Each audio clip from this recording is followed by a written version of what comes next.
Hello everyone, नमस्कार। मैं पिंकी आप सभी को तहे दिल से स्वागत करती हूँ आपके यूट्यूब चैनल ग्रामीण क्लासेस पे। तो चलिए आज हम लोग पढ़ेंगे आपका मैं हूँ झारखंड का एमसीक्यू बुक। ठीक, एमसीक्यू बुक इसमें आपका है परंपरागत शासन व्यवस्था, जैसे कि यहाँ पे आपका दिया हुआ है। इसका आज हम लोग पढ़ेंगे आपका झारखंड की परंपरागत शासन व्यवस्था। ठीक, चैप्टर का क्या नाम है? झारखंड की परंपरागत शासन व्यवस्था। ये आपका चैप्टर 17 है। मैंने आप लोगों को चैप्टर 16 कल मैंने पूरा कर दिया, कल नहीं, इसके अगले क्लास में। ठीक, तो चलिए आज हम लोग पढ़ेंगे झारखंड की परंपरागत शासन व्यवस्था। तो चलिए स्टार्ट करते हैं बिना किसी देरी किए।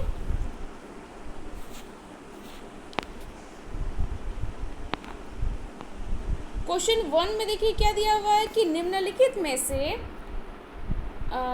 नहीं, सबसे पहले मैं आप लोगों को बता देती हूँ कि इसमें आपका जो है झारखंड की परंपरागत शासन व्यवस्था, इसमें आपका 7 शासन व्यवस्था है। ठीक, सबसे पहले आपका क्या है कि मुंडा शासन व्यवस्था, दूसरा है आपका नागवंशी शासन व्यवस्था, तीसरा है आपका माझी परगना शासन व्यवस्था, चौथा मुंडा मानकी शासन व्यवस्था, और फिर है आपका पांचवा ढोकलो सोहर शासन व्यवस्था, फिर छठा है आपका पढ़ा पंचायत शासन व्यवस्था, फिर सातवां है अन्य जनजातियां जो है उसका शासन व्यवस्था।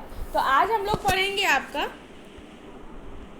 मुंडा शासन व्यवस्था के बारे में। सबसे पहले आपका क्वेश्चन नंबर 1 में क्या दिया हुआ? निम्नलिखित में से किस जनजाति की शासन व्यवस्था को मुंडा शासन व्यवस्था के नाम से जाना जाता है? किस जाति की शासन व्यवस्था को आपका जो मुंडा शासन व्यवस्था के नाम से जाना जाता है? संथाल, उरांव हो या फिर मुंडा? तो इसमें हो जाएगा आपका मुंडा।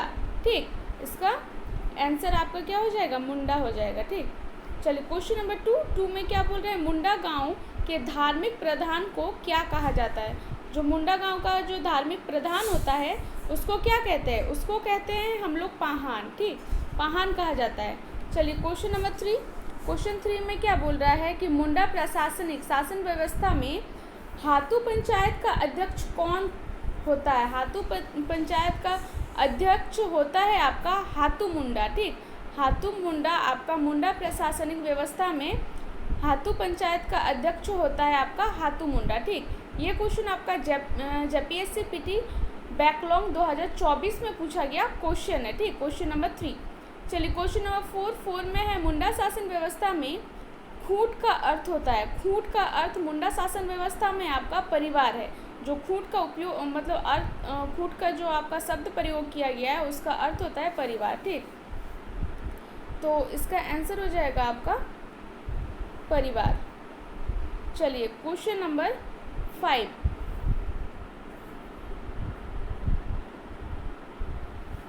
क्वेश्चन 5 में क्वेश्चन है आपका मुंडा शब्द का सामान्य अर्थ होता है। सामान्य अर्थ क्या होता है मुंडा शब्द का? तो विशिष्ट व्यक्ति। ठीक, विशिष्ट व्यक्ति। चलिए क्वेश्चन नंबर 6, मुंडा शब्द का विशिष्ट अर्थ होता है। मुंडा शब्द का विशिष्ट अर्थ आपका होता है राजनीतिक प्रमुख। राजनीतिक प्रमुख जो होता है वो आपका मुंडा शब्द का विशिष्ट अर्थ है। तो इसका आंसर हो जाएगा आपका राजनीतिक प्रमुख। चलिए क्वेश्चन नंबर 7 में है मुंडाओं द्वारा निर्मित खेत को क्या कहा जाता है? खेत को कहा जाता है आपका खूंटकटी भूमि। जो खूंटकटी भूमि आपका कहा जाता है। ठीक, चलिए क्वेश्चन नंबर 8, क्वेश्चन 8 में है आपका मुंडा शासन व्यवस्था में ग्राम पंचायत का प्रधान कहलाता है। आपका जो ग्राम पंचायत का प्रधान को कहते हैं आपको प्रधान जो होता है वो हातू मुंडा। ठीक, हातू मुंडा हो जाएगा इसका आंसर। चलिए क्वेश्चन नंबर 9, क्वेश्चन 9 में क्या बोल रहा है? पढ़ा या फिर पढ़ा, ठीक, के शब्द में गलत कौन सा है? तो इसमें आपका क्या दिया हुआ है? इसके प्रमुख अधिकारी कुंवर लाल तथा कारतो है, या फिर दूसरा है पढ़ा पंचायत का सर्वोच्च अधिकारी दीवान होता है, या तीसरा है इसे मुंडा जनजाति के सर्वोच्च न्यायपालिका, कार्यपालिका तथा विधायिका की संज्ञा दी जाती है, चौथा है आपका ये एक अंतर्ग्रामीण पंचायत होती है। तो इसका आंसर क्या होगा? इसका आंसर हो जाएगा आपका जो पढ़ा पंचायत का सर्वोच्च अधिकारी दीवान होता है। ठीक, इसका गलत अर्थ। हो जाएगा। तो इसका आंसर हो जाएगा आपका ऑप्शन नंबर बी। चलिए क्वेश्चन नंबर 10। क्वेश्चन 10 में क्या बोल रहा है कि पढ़ा पंचायत के अधिकारियों के बारे में गलत मिलान को पहचानने बोल रहा है। तो इसमें आपका क्या दिया, सबसे पहले आपका लाल में दिया हुआ सभा का वकील, फिर दीवान में पढ़ा राजा का मंत्री, उसके बाद आपका दिया हुआ है दारोगा, सभा का कार्यवाही का नियंत्रण, फिर ठाकुर में आपका पढ़ा राजा का मुखिया। तो इसका आंसर क्या होगा, इसका आंसर हो जाएगा ठाकुर, जो पढ़ा राजा का मुखिया है। ठीक, ऑप्शन नंबर डी हो जाएगा इसका आंसर। क्वेश्चन 11 में क्वेश्चन क्या है, मुंडा ग्राम के धार्मिक प्रधान को आपका क्या कहते हैं, पाहान कहते हैं। ठीक, पाहान। ये क्वेश्चन आपका 7th 10 जेपीएससी पीटी 2021 में पूछा गया क्वेश्चन है। ठीक, चलिए क्वेश्चन नंबर 12। क्वेश्चन 12 का है, मुंडा गांव में पंचायत की मुंडा गांव में पंचायत की बैठक डेस नामक स्थान में होती है। कहाँ होती है, तो आखड़ा में होता है। ठीक, आखड़ा में होता है। चलिए क्वेश्चन नंबर 13 में है, मुंडा शासन व्यवस्था में पढ़ा पंचायत का सर्वोच्च अधिकारी कौन होता है। सर्वोच्च अधिकारी आपका पढ़ा राजा जो होता है वो होता है। ठीक, चलिए क्वेश्चन नंबर 14। क्वेश्चन 14 में क्या है, मुंडा शासन व्यवस्था में निम्न में से किसे गांव की सांस्कृतिक केंद्र की संज्ञा दी जाती है। किसे दी जाती है, तो आखड़ा को दी जाती है। ठीक, आखड़ा हो जाएगा इसका सही आंसर। चलिए क्वेश्चन नंबर 15 में है, मुंडा शासन व्यवस्था में पाहान का सहायक के साथ साथ मुख्यतः गांव में और कौन सा कार्य करता है, और कौन सा, तो संदेश वाहक। ठीक, संदेश वाहक। चलिए क्वेश्चन नंबर 16 में आपका क्या दिया हुआ है, मुंडा जनजाति की शासन व्यवस्था में पाहान को दी जाने वाली लगान मुक्त भूमि को क्या कहा जाता है। मुक्त भूमि को आपका डाली कटारी भूमि कहा जाता है। ठीक, डाली कटारी भूमि। चलिए क्वेश्चन नंबर 17 में क्या है, मुंडा जनजाति में गांव को भूत प्रेत से बचाने हेतु पाहान द्वारा की जाने वाली पूजा पाठ के बदले उसे दी जाने वाली भूमि को क्या कहा जाता है। उसको कहा जाता है भूत खेता कहा जाता है। चलिए क्वेश्चन नंबर 18 में क्या है, मुंडा शासन व्यवस्था में पढ़ा पंचायत के प्रधान को क्या कहा जाता है। आपका प्रधान को मानकी कहा जाता है। ठीक, मानकी। चलिए क्वेश्चन नंबर 19 में आपको मुंडा शासन व्यवस्था में महतो निम्नलिखित में से किस भूमिका में मुख्यतः रहते हैं। महतो, तो इसका आंसर होगा आपका ग्रामीणों तक महत्वपूर्ण सूचनाएं पहुंचाना। ठीक, इसका आंसर हो जाएगा। चलिए ये क्वेश्चन आपका जेपीएससी पीटी 2024 में पूछा गया क्वेश्चन है। चलिए क्वेश्चन नंबर 20 में क्या बोल रहे हैं, मुंडा शासन व्यवस्था में महतो निम्नलिखित में से किस भूमिका में मुख्यतः रहते हैं। तो ये ग्रामीणों तक महत्वपूर्ण सूचनाएं पहुंचाना, यही क्वेश्चन आपका रिपीट कर दिया। ठीक, जो क्वेश्चन नंबर 19 में है। चलिए अभी हम लोग पढ़ते हैं आपका नागवंशी शासन व्यवस्था के बारे में। तो चलिए, तो क्वेश्चन 1 में क्या दिया हुआ है, नागवंशी शासन व्यवस्था का प्रथम शासक कौन था। तो नागवंशी शासन व्यवस्था का प्रथम शासक आपका फन्नी मुकुट राय थे। ठीक, फन्नी मुकुट राय। चलिए क्वेश्चन नंबर 2 में क्या बोले, निम्नलिखित में से किस शासन व्यवस्था के बाद नागवंशी शासन व्यवस्था की शुरुआत की गई थी। तो ये हो जाएगा आपका मुंडा शासन व्यवस्था के बाद आपका नागवंशी शासन व्यवस्था की शुरुआत की गई थी। ठीक, चलिए क्वेश्चन नंबर 3 का क्वेश्चन आपका दिया हुआ है, नागवंशी शासन व्यवस्था का प्रारंभ किस शताब्दी में मानी जाती है। किस शताब्दी में मानी जाती है, तो प्रथम शताब्दी में आपका माना जाता है। ठीक, चलिए क्वेश्चन नंबर 4 में है, मानकी लोगों को नागवंशी शासकों द्वारा किस नाम से जाना जाता है। किस नाम से, तो भुइयर नाम से आपका जाना जाता है। ठीक, चलिए क्वेश्चन नंबर 5 में आपका क्या बोल रहा है, नियमित मालगुजारी नहीं चुकाने के कारण 1615 ईस्वी में मुगल शासक जहांगीर ने किस नागवंशी शासक को बंदी बनाकर 12 वर्ष तक ग्वालियर के किले में रखा था।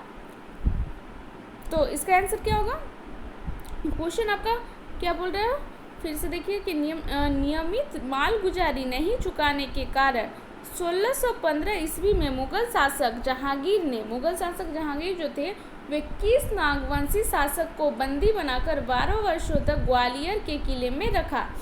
किस नागवंशी शासक को, तो इसमें हो जाएगा आपका दुर्जन साल। ठीक, दुर्जन साल को। चलिए क्वेश्चन नंबर 6 में है आपका जहांगीर द्वारा दुर्जन साल को रिहा कर देने पर कितने रुपये वार्षिक मालगुजारी देना स्वीकार किया? कितने रुपये? तो 6000 रुपये। ठीक, चलिए क्वेश्चन नंबर 7। क्वेश्चन 7 में है आपका किस नागवंशी शासन को सुतियांबे को अपनी राजधानी के रूप में स्थापित किया? किस नागवंशी शासक ने? तो इसका आंसर होगा आपका फन्नी मुकुट राय ने। ठीक, फन्नी मुकुट राय। चलिए क्वेश्चन नंबर 8 में है आपका नागवंशी शासन व्यवस्था में आम जनता से कर वसूलने की जिम्मेदारी निम्न में से किसे प्रदान की गई थी? निम्न में से आपका किसे प्रदान की गई थी? तो मुंडा को। ठीक, मुंडा। चलिए क्वेश्चन नंबर 9। क्वेश्चन 9 में है आपका उस शासक का नाम बताइए जिसने नागवंशी राज्य की राजधानी सुतियांबे से चुटिया स्थानांतरित की। सुतियांबे से चुटिया, तो प्रताप राय। ठीक, प्रताप राय हो जाएगा इसका सही आंसर। चलिए क्वेश्चन नंबर 10, इसमें बोल रहे नागवंशी शासन व्यवस्था का प्रशासन का प्रमुख कौन था? प्रशासन का प्रमुख जागीरदार। ठीक, जागीरदार। आंसर क्या होगा? जागीरदार। चलिए क्वेश्चन नंबर 11, इसमें है नागवंशावली के अनुसार नागवंशी राज की राजधानी को सुतियांबे से चुटिया ले जाने का काम किस राजा ने किया था? किस राजा ने किया था? तो नृपति प्रताप राय ने किया था। ठीक, चलिए क्वेश्चन नंबर 12, इसमें क्या है? इसमें है नागवंशी शासन व्यवस्था में गांव का प्रमुख व्यक्ति कौन था? तो गांव का प्रमुख व्यक्ति आपका महतो था। ठीक, चलिए क्वेश्चन नंबर 13 का है नागवंशी शासन व्यवस्था में राजा के गांव में खेती करने तथा अनाज के भंडारण हेतु उत्तरदायी था।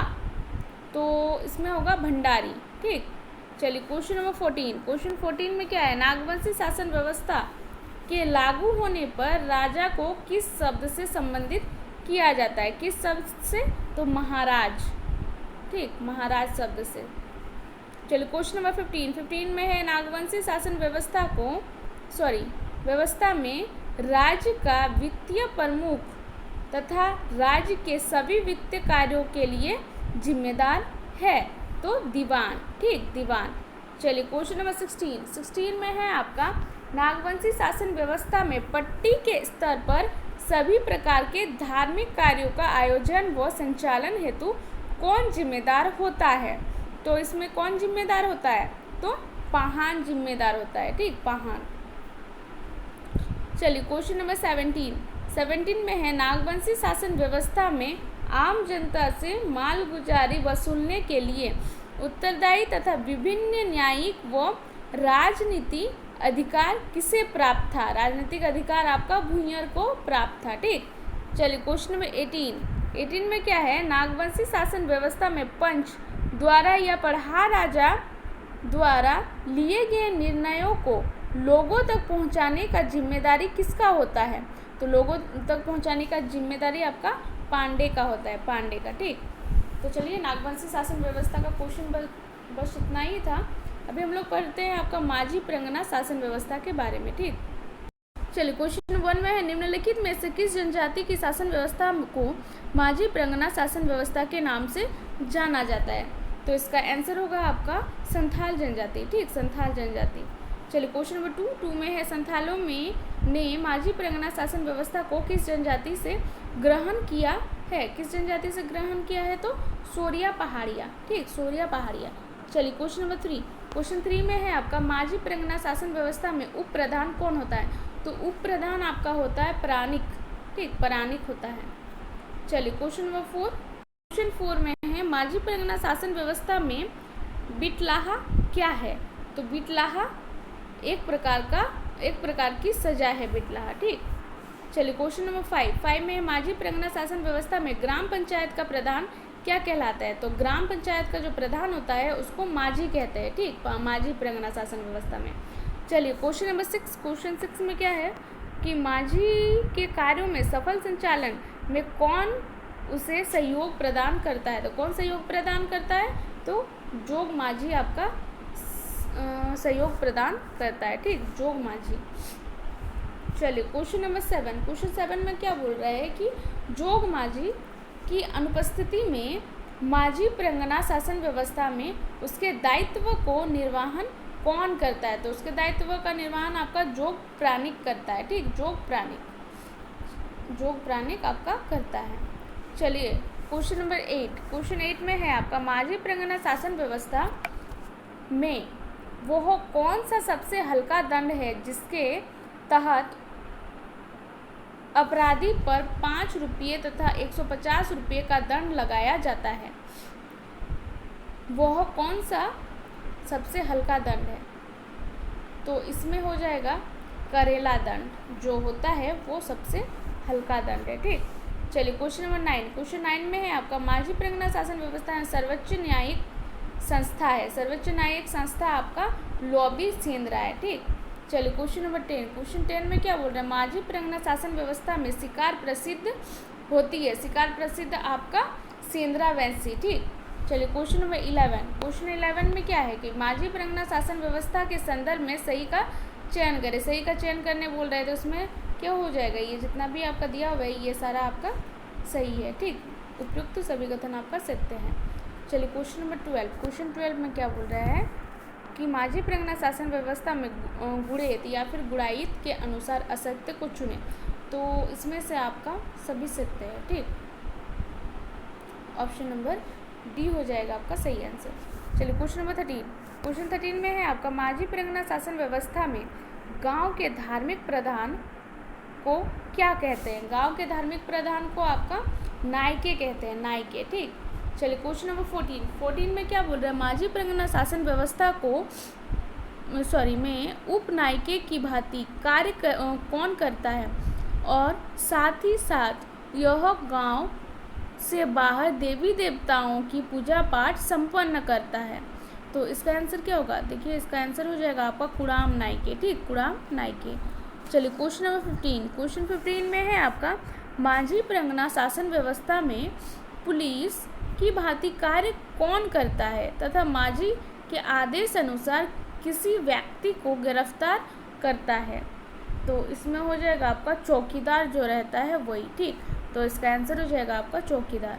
चलिए क्वेश्चन नंबर 16 में है माझी परगना शासन व्यवस्था में गांव के प्रहरी की भांति कार्य कौन करता है? जो बाहरी आक्रमण से गांव की सुरक्षा करता है। बाहरी आक्रमण से आपका गांव का सुरक्षा करता है। तो इसमें क्या आंसर होगा? आंसर हो जाएगा आपका लासेट टंगाई। ठीक, लासेट टंगाई हो जाएगा इसका सही आंसर। चलिए क्वेश्चन नंबर 17 में है आपका माझी परगना शासन व्यवस्था में झगड़ों के निपटारे में गांव के कुछ वरिष्ठ लोगों से विचार विमर्श किया जाता है, उसे कहा जाता है, उसे क्या कहा जाता है? तो भगदो प्रजा कहा जाता है। ठीक, चलिए क्वेश्चन नंबर 18 में क्या है? परगनेत के संदर्भ में सही का चयन करें। सही का चयन करने बोल रहा है, तो हो जाएगा इसमें जो विभिन्न गांवों के बीच विवादों का निपटारा परगना में किया जाता है, या दूसरा है इस व्यवस्था में 15-20 गांवों को आपस में मिलाकर परगना निर्मित होता है जिसका प्रधान परगनेत कहलाता है। तो ये दोनों हो जाएगा। ठीक, ऑप्शन नंबर सी हो जाएगा। चलिए क्वेश्चन नंबर 19 में क्या बोल रहा है कि माझी परगना शासन व्यवस्था में देश माझी या फिर मोड़े माझी के संदर्भ में सही का चयन करें। सही का चयन करने बोल रहा है, तो आपका ये परगनेत का सहायक होता है। दूसरा है जो मामला माझी द्वारा नहीं सुलझ पाता है उसे देश माझी को भेज दिया जाता है। तीसरा है देश माझी की पंचायत में अनसुलझे मामलों को परगनेत में स्थानांतरित कर दिया जाता है, और इसमें से सभी। तो हो जाएगा आपका ऑप्शन नंबर डी। ठीक, चलिए अभी हम लोग का आपका माझी परगना शासन व्यवस्था भी आपका बस इतना ही क्वेश्चन था। अभी हम लोग चलते हैं हम लोग मुंडामान की शासन व्यवस्था में। ठीक, चलिए क्वेश्चन 1 में है आपका किस जनजाति की पारंपरिक शासन व्यवस्था को मुंडामान की शासन व्यवस्था के नाम से जाना जाता है? तो हो जाएगा आपका हो जनजाति को। ठीक, हो जनजाति। चलिए क्वेश्चन नंबर 2 में है किस जनजाति को भारत का प्रथम गणतांत्रिक शासन व्यवस्था के रूप में जाना जाता है? तो हो जाएगा मुंडामान की शासन व्यवस्था। ठीक, ऑप्शन नंबर डी।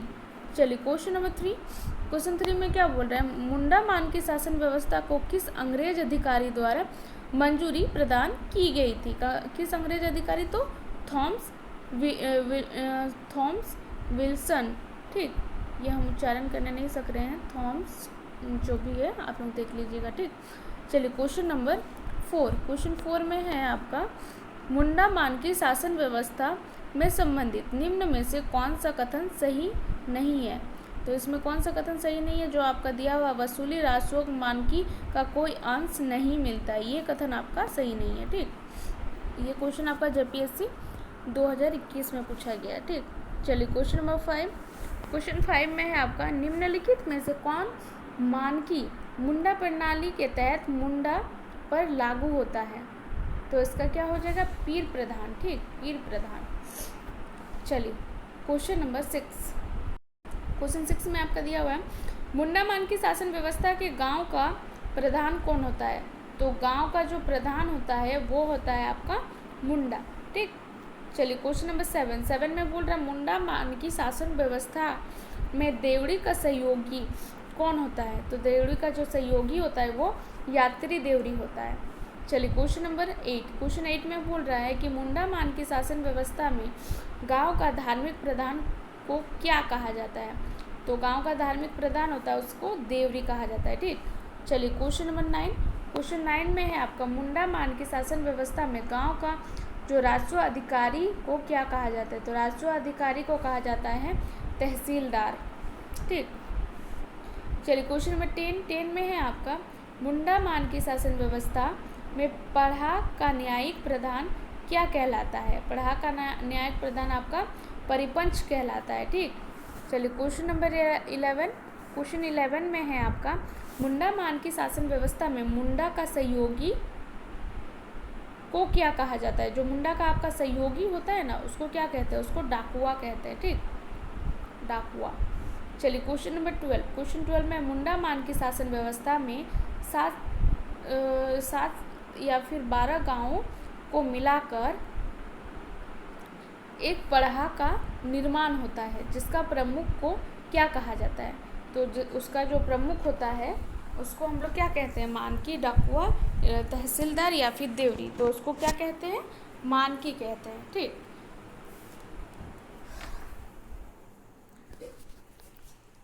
तो चलिए आज का वीडियो हम लोग यहीं पे समाप्त करते हैं। जो अधूरा आपका जो बचा हुआ है उसको मैं अगले क्लास में पूरा बता दूंगी। ठीक, और बस 3 टॉपिक आपका बचा हुआ है इसमें, इस चैप्टर में। तो चलिए आज का वीडियो यहीं समाप्त करते हैं। अगर आप लोगों को मेरा वीडियो अच्छा लगे तो लाइक, सब्सक्राइब एंड कमेंट जरूर करें। धन्यवाद।